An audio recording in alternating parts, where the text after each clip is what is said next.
ini nggak jelas nih, rencana pembangunan 10 kampus. Tapi Pak Doni mengatakan, nanti dosen-dosennya ada yang dari luar negeri dan dalam negeri. Nah, ini saya mulai panas nih saya bilang. Ini pemerintah brengsek. Kalau misalnya dari luar negeri, pertanyaan saya nih, ya remunerasinya sama nggak sama kita yang dosen-dosen di dalam negeri ini? Sama nggak kita punya kewajiban mereka nanti mengisi BKD? Ini sekarang nih kalau misalnya pejabat dari URI nanti menggaji dosen-dosen dari luar negeri dengan harga yang mahal karena mereka takut tidak betah kalau dengan gaji dari Indonesia, awas nih saya bilang. Anda telah menjadi pejabat-pejabat londo ireng. Dalam situasi fiskal yang sangat terbatas ini, dan kita tahu ada masalah geopolitik, apakah tepat kalau kita memunculkan hal-hal baru yang mercusuar, yang membutuhkan anggaran yang sangat besar di depan? Dan yang saya khawatirkan seperti MBG, kalau sudah anggaran yang cukup besar tanpa pengawalan, itu moral hazardnya itu sangat tinggi.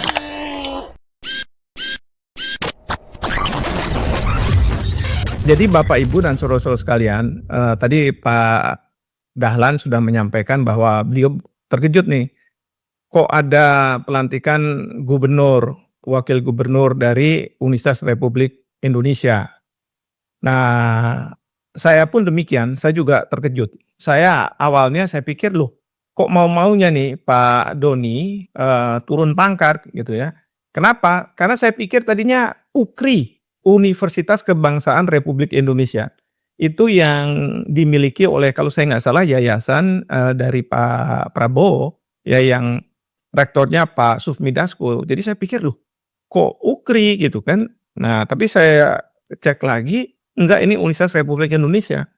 Nah, atas dasar itu terus kemudian saya lihat nih berbagai peraturan perundang-undangan dan saya tidak menemukan peraturan perundang-undangan tentang pendirian dari URI ini.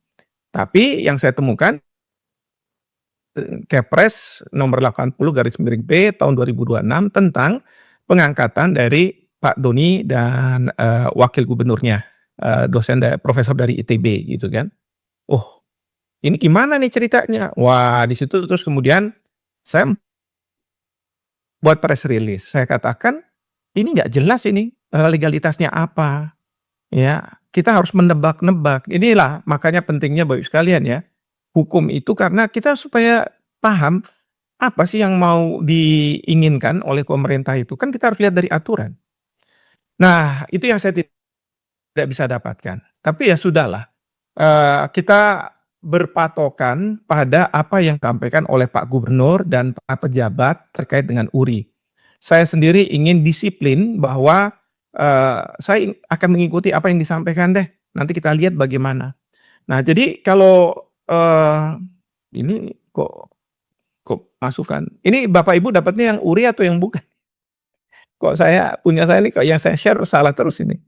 Sebentar Bapak Ibu sekalian ya. Harusnya ini. Ini Bapak Ibu lihat yang ini ya Bapak Ibu sekalian. Ya, itu yang kelihatan. Universitas Republik Ya, Indonesia, entitas apa? Ya, itu Betul ya? kelihatan, betul ya. Oh, yang ini ya? Sudah ya? Saya besarkan di Sudah sini. ya. Oke, jadi yang disampaikan ya, tadi Pak Dahlan juga sudah nebak-nebak gitu ya. Kita semua juga mungkin nebak-nebak. Tapi yang saya dengar yang disampaikan oleh Pak Gubernur, jadi skema kelembagaannya adalah ini ada Gubernur URI, ada Wakil Gubernur. Lalu kemudian Universitas Republik Indonesia garis miring, ada garis miring ini. Jadi bukan Universitas Republik Indonesia, tapi garis miring Badan Pengelola Pendidikan Kebangsaan, BPPK.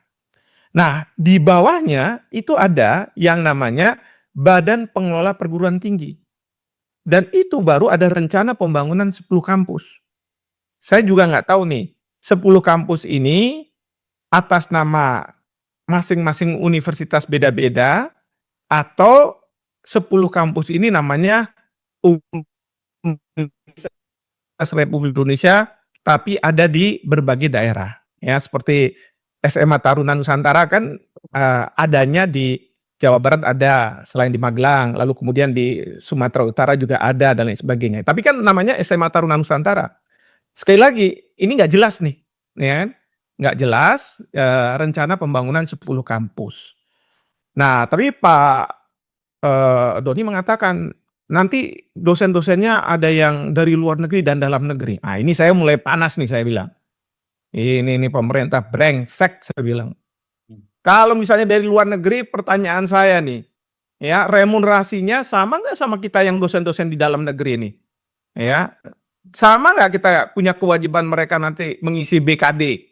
Ah, coba nih kalau kayak begini, gimana coba? Ya, kalau Bapak Presiden kan bener nih bilang itu ada yang namanya londo ireng. Ya intinya adalah orang Indonesia yang berkhianat lah bekerja untuk orang Belanda gitu ya. Nah kita tahu pemerintah Belanda ya pada waktu mereka berkuasa itu kan mendiskriminasi.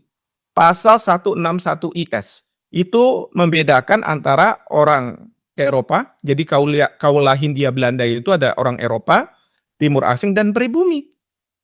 Dan Bapak Presiden kan sering dalam pidatonya mengatakan apa? Kita itu orang-orang pribumi itu disamakan dengan anjing. Saya masuk ke kolam renang di Cikini, di situ disebutkan ya, anjing dan pribumi dilarang masuk. Ini sekarang nih kalau misalnya pejabat dari URI nanti menggaji dosen-dosen dari luar negeri dengan harga yang mahal karena mereka takut tidak betah kalau dengan gaji dari Indonesia, awas nih saya bilang. Anda telah menjadi pejabat-pejabat londo ireng. Nah, jadi pemerintah Belanda, ya Kang Jana, pemerintah Belanda, tapi cara berpikirnya udah kayak orang Belanda di zaman penjajah. Ya, kita lihat aja siapa yang londo ireng nih sekarang. Kita mau tahu, ya, biar Bapak Presiden marah itu sama pejabat-pejabat di bawahnya. Brengsek. Nah, kalau Bapak Presiden nggak bilang brengsek, bajingan. Maaf, bajingan boleh nggak kita share sini? Bapak Presiden kan suka tanya kayak begitu ya. Nah, ini Badan Pengelola Perguruan Tinggi yang katanya dosen-dosennya dari luar negeri. Belum lagi ada Badan Pengelola Sekolah Unggulan. Saya bilang, lah ini kan sekolah unggulan SMA Garuda, sekolah unggulan Garuda, itu SMA. Masa di bawah universitas ada yang namanya SMA? Oh iya ini dalam rangka ekosistem. Jadi orang-orang ini diambil dari yang hebat-hebat, lalu kemudian dimasukkanlah ke universitas yang hebat. Ya. Badan Pengelola Sekolah Unggulan. Saya kalau jadi Menteri Pendidikan Dasar dan Menengah, saya marah. Ya. Apa urusannya nih? Kementerian Dikti Saintek ini mengambil-ambil urusan saya. Kalau misalnya Badan Pengelolaan Sekolah Unggulan kan harusnya di bawah saya. Ya sebenarnya sih Menteri Dikdasmen juga bisa marah. Marahnya apa? Ini sekolah rakyat. Coba bayangkan, sekolah rakyat itu dikelola oleh Kementerian Sosial. Gimana ceritanya? Apa udah nggak percaya sama Kementerian Pendidikan Dasar dan Menengah? Ya kan? Membuat yang wah saya nggak tahu lah. Kalau misalnya kita bicara mereka-mereka yang yatim piatu tidak punya uang, ya kan bisa masuk SD, tapi pastikan mereka gratis. Tapi ini enggak, dibuat sekolah yang khusus dan lain sebagainya. Yang kemarin ada acara seperti ini dari Maluku bilang, ya, ya tuh Pak, yang masuk di situ tahu nggak? Anaknya kepala daerah. Wah ini mulai nih. Karena sekolah rakyat itu lain, ya bolehlah mereka-mereka ini dari yatim piatu dan lain sebagainya, tapi sekolahnya memang bagus, keren, ya kan? Wah, drum band, pakai seragam, boarding dan lain sebagainya. Nah, tapi kembali lagi, jadi ini ada sekolah unggulan. Lalu ada satu lagi, lembaga administrasi negara. Itu juga akan di bawah pengelolaan dari URI atau Badan Pengelola Pendidikan Kebangsaan. Ya. Padahal saya lihat nih aturan lembaga administrasi negara itu dibentuk tahun 50-an, 57 atau apa. Dulu lama ceritanya. Lalu kemudian dia bertanggung jawab kepada presiden melalui Menpan RB. Nah, kalau sekarang ada URI diambil, sekarang aturan itu dirubah atau belum? Ya kan? Harusnya kan dirubah dulu dong. Nah, ini yang jadi permasalahan. Walaupun nanti ada pernyataan, oh enggak, ini kita menyiapkan ya program presiden untuk pemimpin masa depan. Menyiapkan pemimpin masa depan pemerintahan dan BUMN. Saya bilang nih kalau universitas yang tadi 10 kampus itu, ya, mau buat sekolah pimpinan, loh di ASN itu ada yang namanya sekolah, pimpinan madya, tinggi, dan lain sebagainya. Di TNI Polri ada Suslapa, Seskoat, Sesko TNI, ya. Terus kemudian di polisi juga sama seperti itu. Nah kan itu mereka juga disiapkan untuk menjadi pemimpin. Bahkan kalau misalnya TNI Polri mulai dari Akmil, Akademi Militer, Akpol, AAL, AAU, mereka tuh orang-orang yang dipersiapkan ke depan itu jadi pemimpin. Tapi di lingkungannya, ya kan? Nah, tapi kalau misalnya BUMN gimana, Prof? Ya kalau di BUMN tempaannya kan beda. Ada pendidikan MBA, Master in Business Administration, itu MBA itu atau MPP, Master in Public Policy, itu kalau menurut saya bukan ilmu pengetahuan sebenarnya. Ya, saya pernah ikut yang di Lee Kuan Yew School of Public Policy, itu kita diajari macam-macam, ada statistik, ada ekonomi, ada hukum, karena menyiapkan kita-kita kalau misalnya menjadi seorang pemimpin, ya. Bahkan kalau misalnya membuat tulisan, "Kamu ya kalau buat tulisan ke atasan kamu nggak boleh 2 lembar. Awas kalau 2 lembar." Ya. Kenapa? Ya karena pimpinan itu nggak punya waktu untuk membaca. Tapi dia harus cepet tahu masalah, ambil keputusan. Ya, itu yang saya pedomani kalau saya menulis di koran, di Opini Kompas. Itu saya berpikir bahwa atasan saya adalah, ya rakyat Indonesia. Jadi kalau saya buat artikel, oh ini ceritanya, ini pembahasannya, kira-kira maunya arahnya kemana, iya kan? Ya walaupun saya nggak ikut URI, ya kan, tapi paham juga. Dan terus terang Bapak Ibu sekalian, saya tuh nggak pernah, pengalaman saya, nggak pernah jadi orang struktural. Tiba-tiba suruh jadi dekan. Memang, waduh, bisa lewat saya, bisa mati saya. Masalah politiknya banyak soalnya. Orang kita cuman ngajar tadinya datang ke kampus ngomong, "Aw aw aw aw." Udah selesai pulang, iya kan? Tapi tiba-tiba ngurusin genteng bocor lah, kesejahteraan pegawai, pusing juga saya, ya kan? Nah, jadi dekan 4 tahun. Kemudian waktu itu untuk menghilangkan stres saya beli Sansa. Wah, ya, pukulin aja Sansa gitu. Daripada kita marahin staf-staf di bawah nanti kan kasihan juga ya. Tapi kan kita harus ngilangin stres itu. Pukul pukul pukul pukul.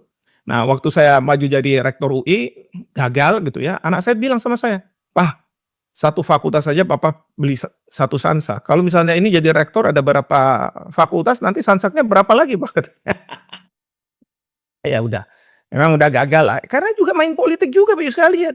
Kita yang dianggap mampu, yang kalau misalnya orang asing bilang, "Oh kamu udah pantas jadi ini, jadi itu," dan sebagainya. Mimpi kalau bisa langsung jadi rektor, kalau nggak ada kontak-kontak sama orang-orang di luar sana, ada politisi, ada ini dan lain sebagainya, nggak mungkin di Indonesia, ya. Tapi kalau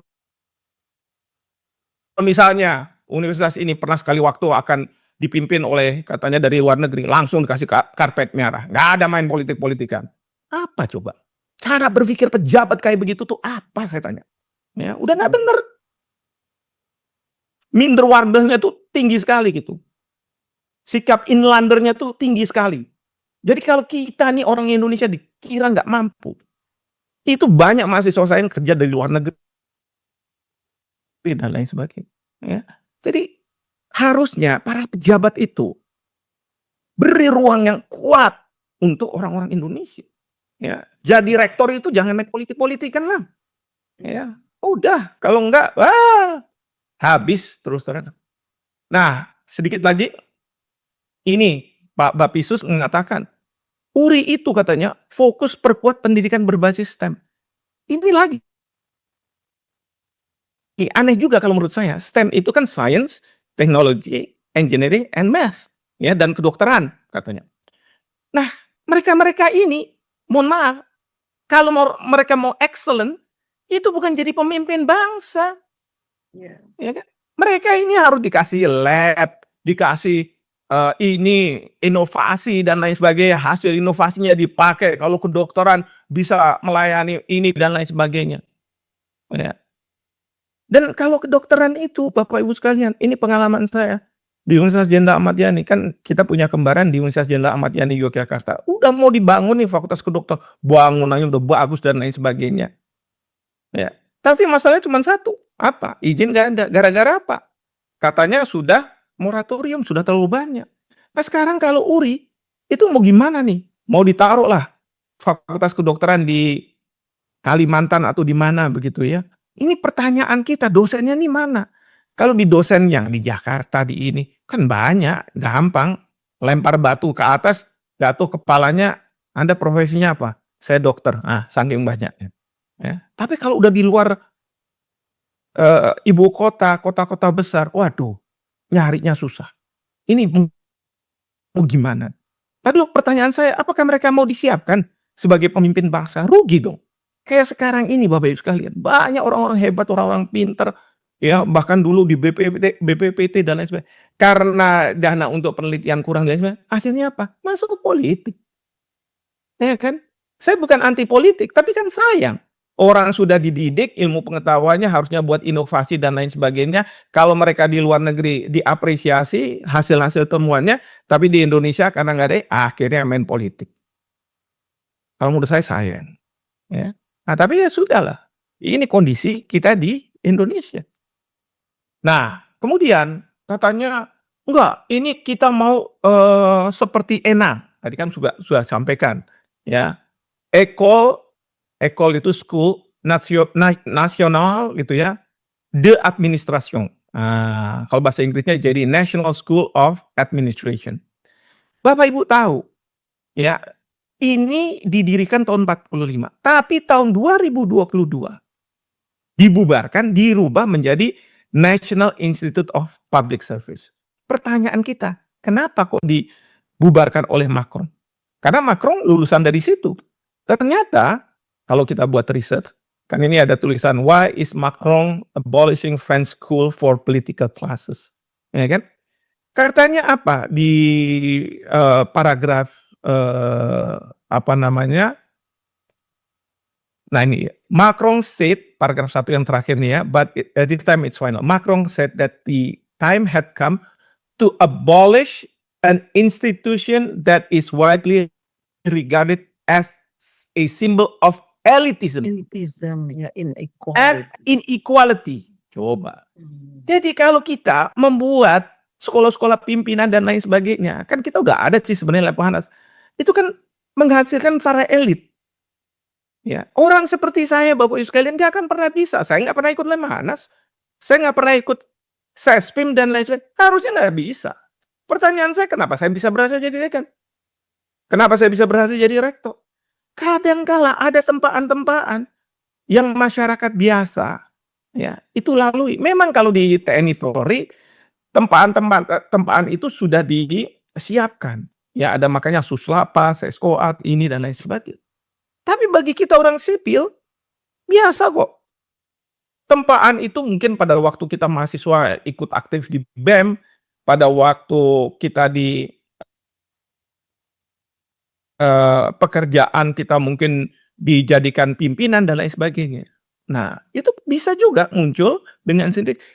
Nah, ini di Perancis itu mungkin Macron mengatakan bahwa ini kan simbol dari elitism, seolah-olah hanya dari sini saja yang bisa menjadi pemimpin dan inequality.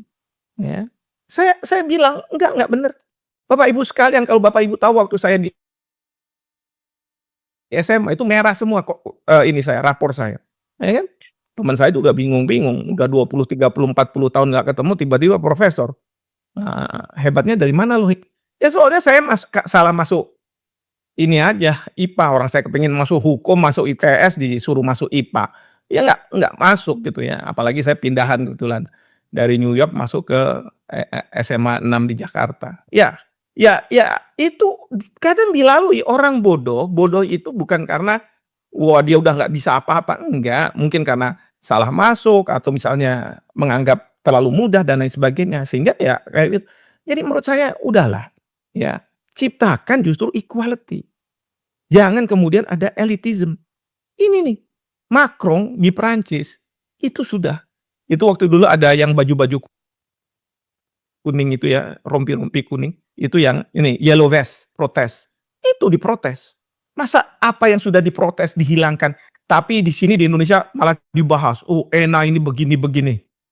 Bingung, bingung juga saya nih, ya. Nah, kemudian saya berpikir yang tadi 10 campuses, ya kan, bahwa kan di sini dibilang nih, rencana pembangunan 10 kampus.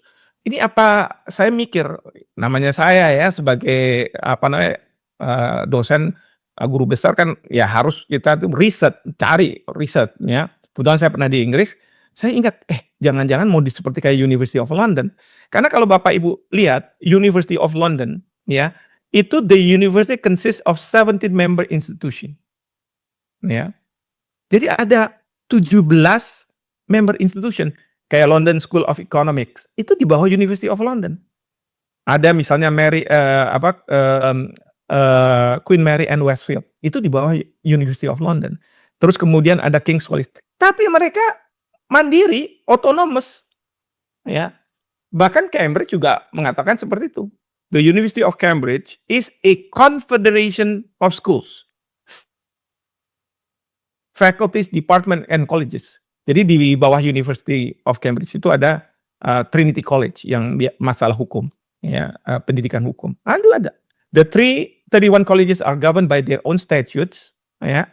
Jadi masing-masing punya aturan sendiri and regulation, but are integral part to the makeup of university. Ya.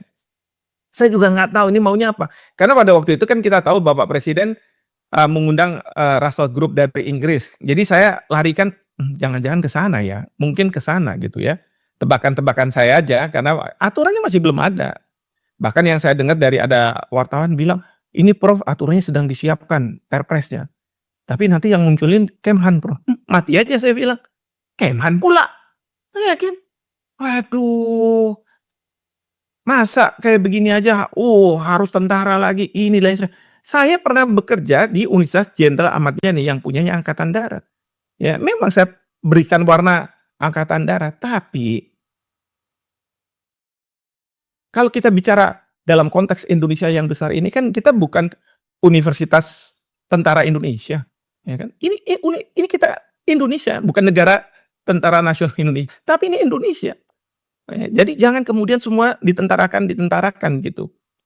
Nah, jadi ini. Nah, tadi ada yang menyampaikan juga ada Korpu, Corporate University. Saya buat riset juga. Ketemu nih, ya, ada pembentukan Corporate University pada Mahkamah Agung Republik Indonesia. Ini Bapak Ibu lihat cerita sejarah singkat Corporate University. Dia cerita nih, Corporate University itu apa? Karena ternyata Corporate University bukan university.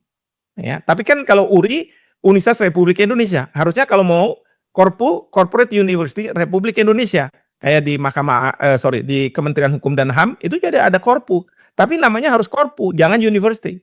Ya, misalnya gini, pernahkah mendengar istilah Corporate University atau Korpu? Kalau detailnya menurut kata, pengertian Corporate University berarti universitas perusahaan. Namun istilah universitas di sini bukan seperti universitas atau perguruan tinggi pada umumnya yang berfungsi sebagai lembaga pendidikan, disiplin ilmu, riset ilmu pengetahuan, dan mencetak sarjana disiplin ilmu tertentu. Lalu apa sebenarnya Korpu itu?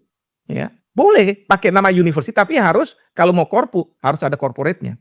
Ya, jangan kemudian university bebas begitu saja. Ya. Dan ini katanya Corporate University muncul pada abad ke-20 sebagai kelanjutan dari tren pendidikan tenaga kerja yang dimulai sejak awal tahun 1914. Ya. Nanti Bapak Ibu bisa bacalah, ya.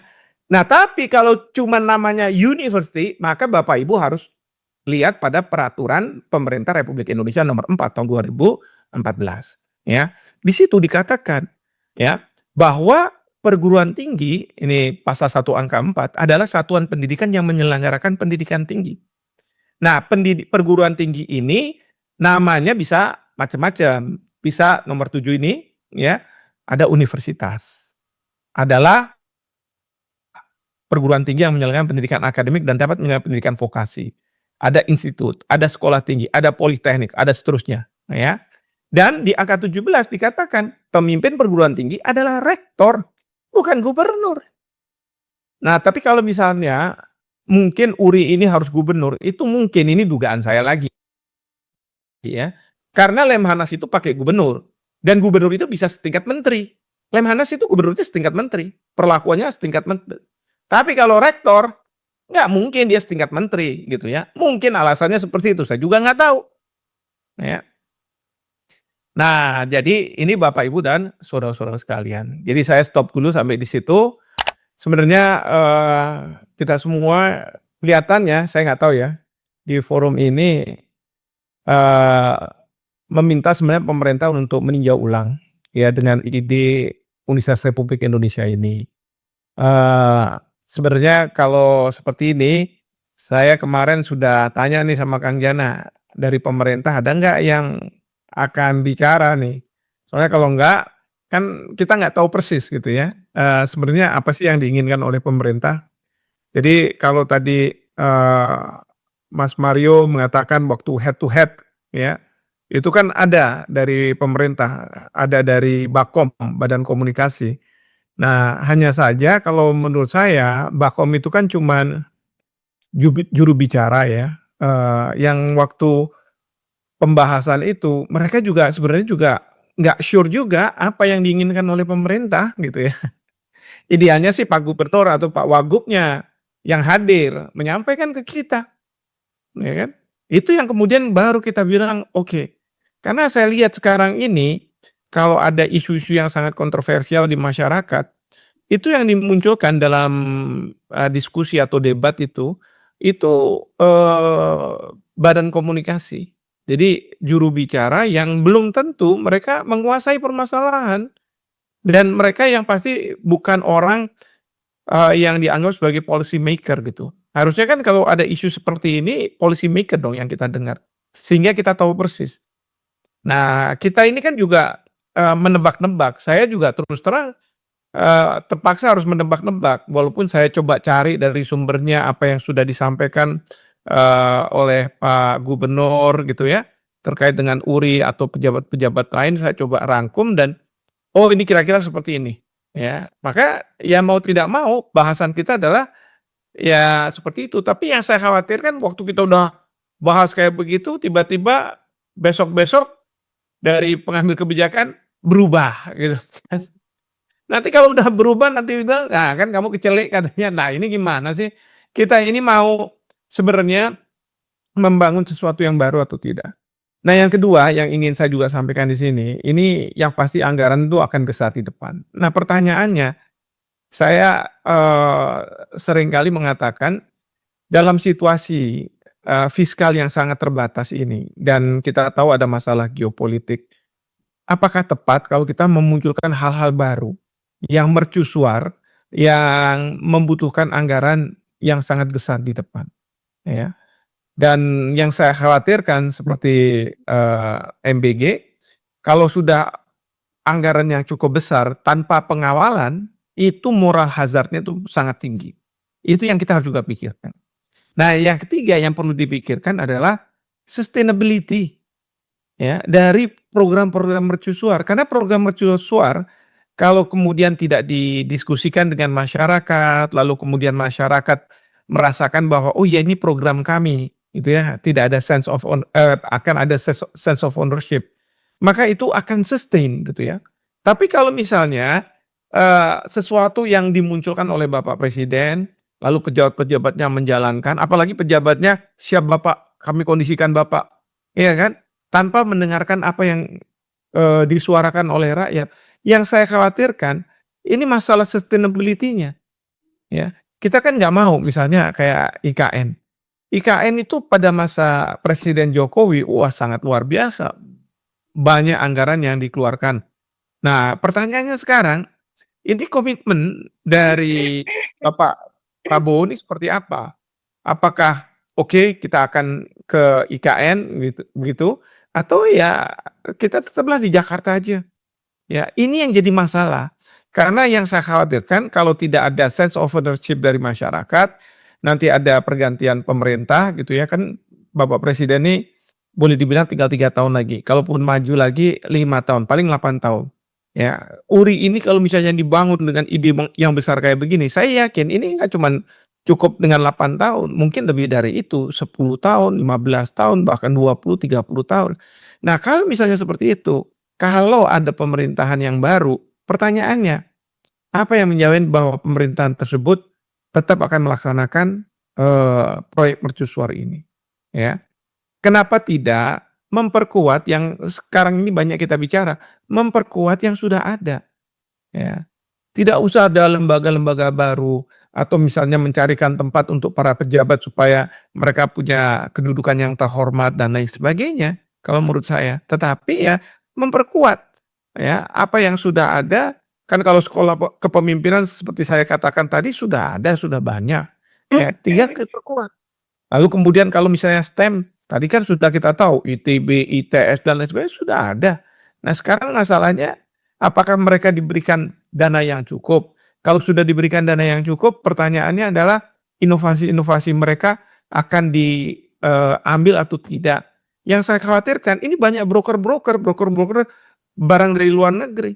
Mereka itulah yang seharusnya dihilangkan dulu kalau misalnya mau ahli-ahli STEM kita bisa memunculkan inovasi terus kemudian dipakai. Karena para broker itu mengatakan, "Ah, produk Indonesia, inovasi Indonesia nggak ada apa-apanya, udah kita pakai dari luar negeri." Karena mereka sebagai broker, ya, ngirim kalau misalnya udah berapa kali ngirim, wah udah dapat fee-nya udah lumayan besar itu untuk hidup mereka. Nah ini yang kita harus lihat gitu, ya, ketimbang kalau misalnya kita buat sesuatu yang baru, nanti setiap pemerintahan punya baru. Lalu kemudian, tidak memikirkan, keberlanjutan. Ini kalau misalnya saya lihat nih, Pak Gubernur DKI kan bilang, "Pokoknya saya akan menyelesaikan apa yang zamannya Pak Sutioso, tidak bisa selesaikan, saya bereskan. Tiang-tiang yang di Kuningan akhirnya udah hilang." Kan begitu ya. Lalu apa yang misalnya Pak Ahok mungkin, Pak Jokowi di-skip. Pak Ahok, yang tertinggal tuh apa, Pak Anies apa. Ya mungkin kita harus punya pemimpin yang seperti itu. Jadi memperkuat, menyelesaikan permasalahan-permasalahan yang ditinggalkan yang kemarin gitu. Nah seandainya, Bapak Presiden bisa melakukan itu juga bagus. Jadi nggak harus kemudian ada legacy gitu ya. Kalau misalnya ada proyek-proyek mercusuar, ya mungkin satu 2 tapi yang realistis, yang sustain, ya, dan idenya adalah bagaimana belanja publik itu bisa dilakukan supaya pergerakan perekonomian bisa jalan terus. Jadi sekali lagi ini kalau misalnya terlalu banyak proyek mercusuar apalagi kayak URI ini menurut saya, khawatir saya ini, justru berpotensi untuk, pemborosan dari APBN dan kita-kita pembayar pajak mungkin tidak akan, apa ya, senang ya dengan, kalau misalnya pajak kita dihambur-hamburkan seperti ini. Demikian, mungkin sebagai closing statement, saya sih akan menunggu, peraturan yang akan mengatur URI ini, ya, seperti apa. Karena, tanpa peraturan itu kita akan terus berdebat, ya, yang tidak ada ujungnya. Sebenarnya ya kita sih berharap harusnya ada naskah akademiknya, ada diskusinya seperti apa, baru kemudian peraturannya. Nah, kalau memang, ternyata dari sisi peraturan itu tidak sesuai dengan, undang-undang dasar, bahkan kalau peraturan yang dikeluarkan itu di bawah undang-undang, itu kan kita bisa lakukan uji materi ya. Jadi uji materi kalau undang-undang ke Mahkamah Konstitusi dan kalau uji materi di bawah undang-undang ya tentu ke Mahkamah Agung. Biar nanti kita lihat ya bagaimana, konsistensi dari aturan yang dibuat terkait dengan URI ini dengan berbagai peraturan perundang-undangan. Jadi saya rasa itu. Terima kasih.